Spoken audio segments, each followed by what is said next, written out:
Bhojpuri industry के superstar कह लीजिए या भोजपुरी इंडस्ट्री के सबसे बड़े स्टार, यानी कि दोस्तों मैं बात कर रही हूँ खेसारी लाल यादव की।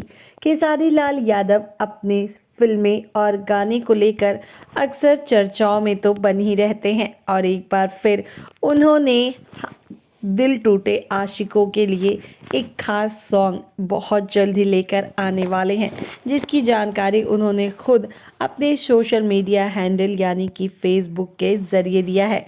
जी हाँ, इस समय पर शादियों का चल रहा है सीज़न। ऐसे में खेसारी लाल यादव ने उन आशिकों के लिए एक गाना रिलीज़ बहुत जल्द ही करने वाले हैं, जिनका दिल टूटा है। और उन्होंने इसका पोस्टर शेयर करते हुए लिखा है कि ए जानू मुबारक हो शादी के टीजर आप सभी के बीच आ गइल बा, देखी और आनंद ली। इससे पहले उन्होंने लिखा था कि सभी मजनू लोगों को समर्पित बा ई गीत, ठीक बा।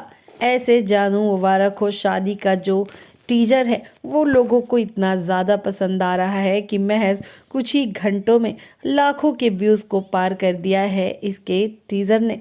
वेल दोस्तों, आपको ये गाना कैसे लगा हमें कमेंट बॉक्स में लिखकर ज़रूर बताएं।